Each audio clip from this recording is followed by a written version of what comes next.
बिस्मिल्लाहिर्रहमानिर्रहीम। एक बार मैं फिर हाजिर हूँ। I am Mohammad Farooq Yasin, lecturer in physics from government degree college New York. जी, आज हम दोबारा सॉल्व करेंगे second year physics chapter number 14 के पास पेपर्स।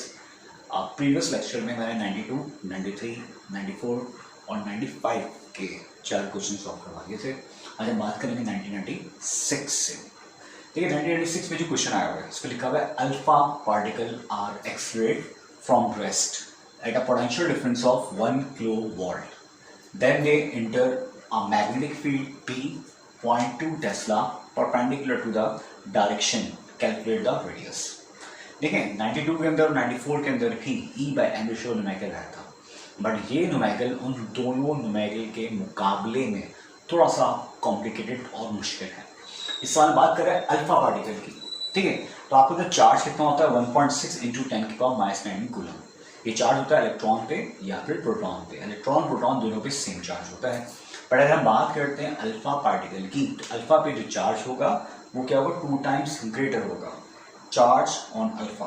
तो हमने क्या किया, 2 को मल्टीप्लाई किया 1.6 × 10⁻⁹ से, तो आपका आंसर आ गया 3.2 × 10⁻⁹ कूलम।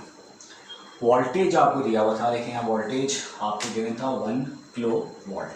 सही है, वोल्टेज आपको दिया हुआ है 1 किलो वोल्ट। तो वोल्टेज आपको दिया 1 किलो वोल्ट यानी 1000 वाट। आगे आपसे कह रहा है बी आपको दिया है 0.2 टेस्ला, एंगल आपको दिया 90 और रेडियस आपने निकालना है। ठीक है, पहले सवाल में कॉम्प्लिकेशन क्या है, अल्फा पार्टिकल आ गया। इससे पहले जो हम सवाल करें उसमें इलेक्ट्रॉन था। ठीक है, दूसरी बात फॉर्मूले में थोड़ा सा चेंज आएगा। क्या चेंज आएगा, according to given condition FM = FC, यानी जब भी कोई चार्ज पार्टिकल मूव करता है किसी यूनिफॉर्म मैग्नेटिक फील्ड में, तो मैग्नेटिक फोर्स को सेंट्रीफ्यूगल फोर्स क्या करती है, बैलेंस करती है। FM बराबर आएगा FC के, तो FM क्या होता है QV sin θ = mv²/r। सेम हम क्या करेंगे, V से स्क्वायर को कर देंगे कैंसिल, क्या बचेगा QV sin θ = mv/r। फाइंड करनी है हमें किसकी वैल्यू, RV। तो R जाएगा मल्टीप्लाई में, QV sin θ आएगा डिवाइड के फॉर्म में। अब सवाल में मसला है क्या, सवाल में प्रॉब्लम ये है कि ये V शो कर रहा है वेलोसिटी को, जबकि क्वेश्चन में आपको गिवन है वोल्टेज। अब आपने एक ऐसा फॉर्मूला फाइंड करना है जिसकी मदद से आप वेलोसिटी निकाल सकें। तो E/m रेशियो का एक डायरेक्शन एक पार्ट था फॉर V। अब हम वेलोसिटी निकालते हैं कि इसमें हमें V वेलोसिटी की रिक्वायरमेंट है। For V kinetic energy = 12 mv²। तो आपको याद है वोल्टेज का फॉर्मूला होता है work done per unit charge. तो वोल्टेज क्या मतलब ये W क्या आ जाएगा, QV आ जाएगा, और W यूनिट क्या होती है जूल। काइनेटिक एनर्जी यूनिट भी क्या होगी, जूल होगी। तो हमने काइनेटिक एनर्जी की जगह पुट कर दिया QV, Q चला गया मल्टीप्लाई में, तो Q आ गया। ये भी एक्चुअली शो कर रहा है इसको वोल्टेज को, इसलिए हमने इसको म्यू की फॉर्म में लिखा। वजह आगे लिखा है 12 mv²। अगर इसको भी आप V लिखते हैं तो बहुत से बच्चे क्या होते हैं, कंफ्यूज हो जाते हैं, वो इस V से इस V को क्या करते थे, कैंसिल कर देते। इस चीज़ से बचने के लिए मैंने इसको म्यू की फॉर्म में लिखा हुआ है। तो ये भी जो है वेलोसिटी को इंडिकेट कर रहा है, और ये जो म्यू है ये एक्चुअली इंडिकेट कर रहा है किसको, वोल्टेज को। अच्छा जी, हमें क्यों फाइंड करनी, वेलोसिटी वैल्यू तो 2 गया मल्टीप्लाई की फॉर्म में, और M आ जाएगा डिवाइड में। So taking square root both side, तो V बराबर आएगा √2 μ/m। ये V वेलोसिटी क्या है, चार्ज, वोल्टेज और मास। अब हमने क्या किया, इक्वेशन 1 बिकम्स, इक्वेशन नंबर 1 हमने ऐसे लिख दी, R = mv QV sin θ। Squaring on both side, हम स्क्वायरिंग कर रहे हैं। ऐसे क्यों कर रहे हैं मैं इसका जवाब थोड़ी देर में आपको देता हूँ। ये आएगा R² m² v² q² b² sin²। अब ये जो वेलोसिटी है इसके लिए हम वैल्यू पुट करेंगे। ठीक है, स्क्वायर क्यों ले चुके हैं, तो स्क्वायर से वो कैंसिल हो जाएगा, क्या बचेगा 2q μ/m, 2q μ/m बचेगा।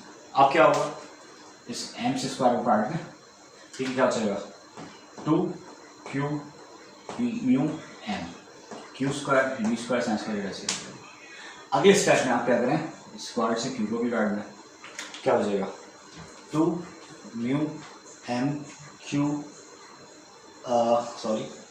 b² sin²θ।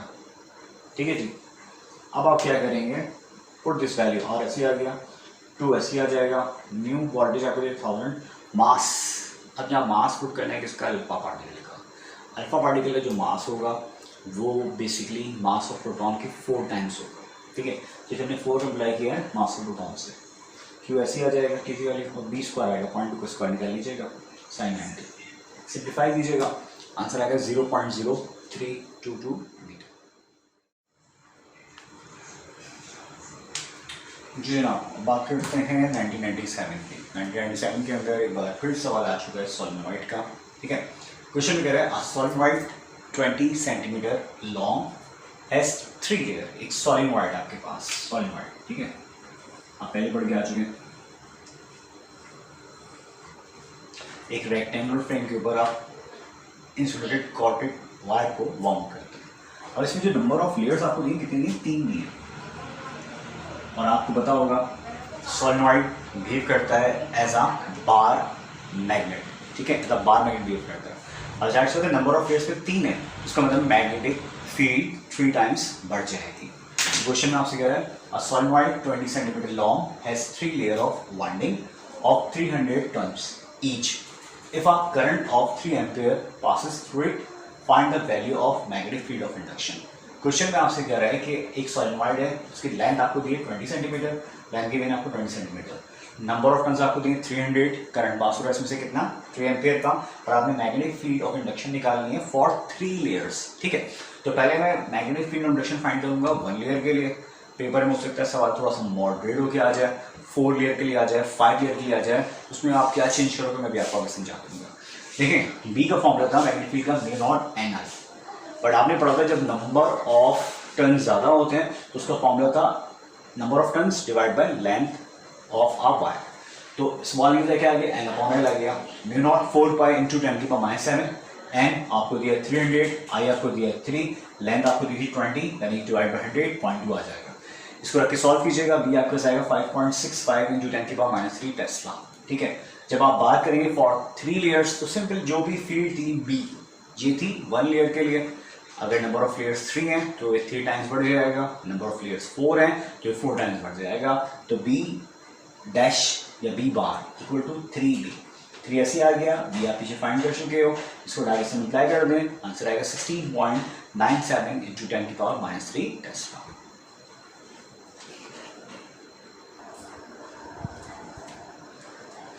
जी ना, तो बात करते हैं 1998 की। 1998 में जो क्वेश्चन आया हुआ है ये भी बहुत अच्छा सवाल है।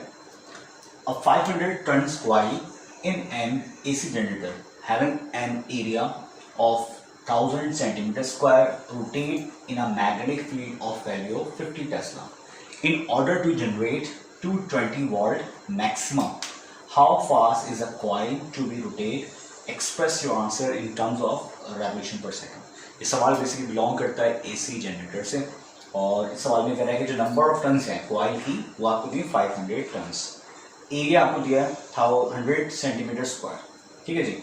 तो अब जाहिर सी बात है 100 सेंटीमीटर स्क्वायर दिया हुआ आपको, 100 आएगा, ठीक है, 100 सेंटीमीटर स्क्वायर दिया हुआ है। तो सिंपली आपको क्या करना पड़ेगा, 2 दफ़ा, जब मीटर स्क्वायर में ना वो 2 दफ़ा डिवाइड करना पड़ेगा इसको आपने 100 से।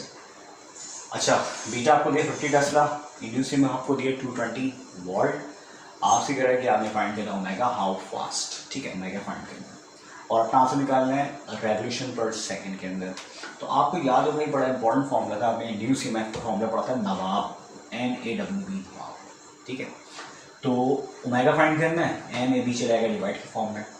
तमाम वैल्यूज आपको गिवन है, इंड्यूस में आपको दी है कितनी 220, नंबर ऑफ टर्न्स आपको दिए कितने हैं 500, सही है, नंबर और एरिया आपको दिया है 0.1, ठीक है, जबकि बी आपको दिया हुआ है 50। रख इसको सॉल्व करते हैं, आंसर आएगा 0.088 रेडियन पर सेकेंड। बट सवाल में कह रहा है कि express your answer in revolution पर सेकेंड। तो अगर आपने अपना आंसर रेवोल्यूशन पर सेकेंड में निकालना हो तो आपको जो आंसर रेडियन पर सेकेंड में आया था उसको आप डिवाइड कर देंगे किससे, 2 पाई से डिवाइड करेंगे, आंसर आएगा 0.0140 रेवोल्यूशन पर सेकेंड।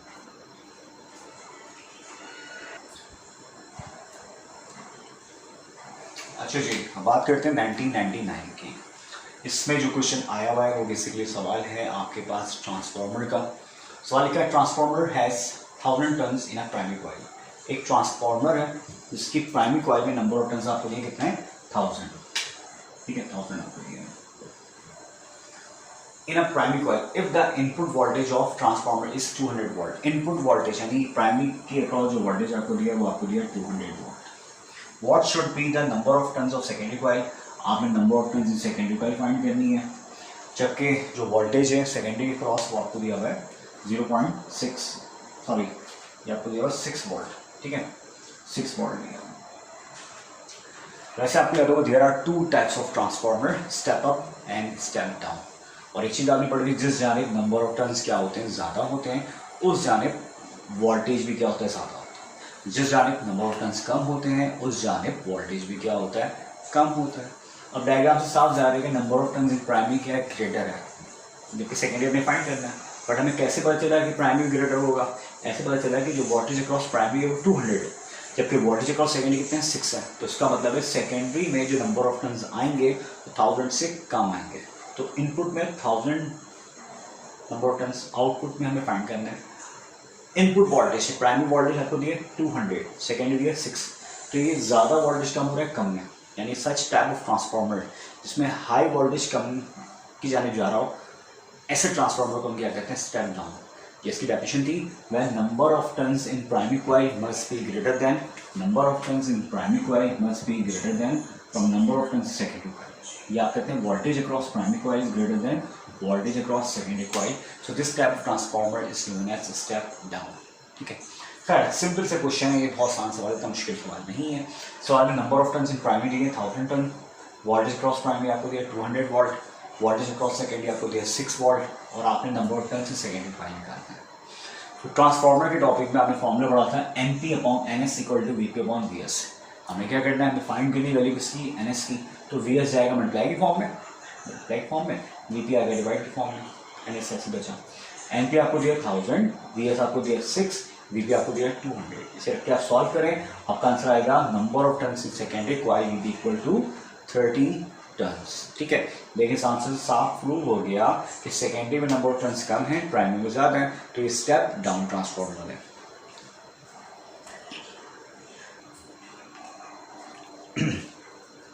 जी जनाब, 1999 के अंदर एक न्यूमेरिकल और आया हुआ है, 1999 के अंदर 2 न्यूमेरिकल आए थे। इस सवाल में कह रहा है what will be the mutual induction of 2 coil when the change of a current of 3 ampere in a coil produce the change of flux of 6 into 10⁻⁴ Weber in the second coil having 2000 turns। देखिए mutual induction का numerical है, तो question में आपसे कह रहा है कि गिवन दिया हुआ है डेल्टा आई आपको दिया 3 ampere, what will be the mutual induction, mutual induction आपने फाइंड करनी है, सही है। और आपसे कह रहा है कि 2 coil when the change of a current of 3 ampere, delta आपको दिया 3 ampere, produce the change of flux of 6 into 10⁻⁴ weber, तो डेल्टा फाई आपको दिया 6 into 10⁻⁴ वेबर, और नंबर ऑफ टर्न्स आपको दिए 2000 टर्न्स, एम आपने फाइंड करना है। सॉल्व कैसे फाइंड करेंगे, देखिए म्यूचुअल इंडक्शन का फॉर्मूला है, तो आपने पहले यहाँ पे यूज़ किया according to Faraday law. Induced EMF का फॉर्मूला होता है -n delta phi over delta D, equation number 1 नाम रख दिया। इसमें according to mutual induction induced EMF will be equal to -n delta I over delta D, equation number क्या होगी 2 हो गई। अब इंड्यूस ईएमएफ इसके बराबर भी है, इंड्यूस ईएमएफ इसके बराबर भी है, तो हम क्या करेंगे कंपेयरिंग बोथ इक्वेशन, दोनों इक्वेशन ऑफ कंपैरिजन कर लें, तो ये पूरी इक्वेशन इस पूरी इक्वेशन की क्या होगी बराबर आ जाएगी, सही है।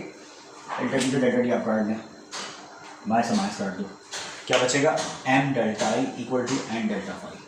We have to find out the value of m, तो डेल्टा आई मल्टीप्लाई की फॉर्म में था, नीचे जाके डिवाइड हो जाएगा, n आपको दिया 2000, डेल्टा फाई आपको दिया 6 into 10⁻⁴, डेल्टा आई दिया 3, रख के सॉल्व कर दें, आंसर आएगा 0.4 हेनरी।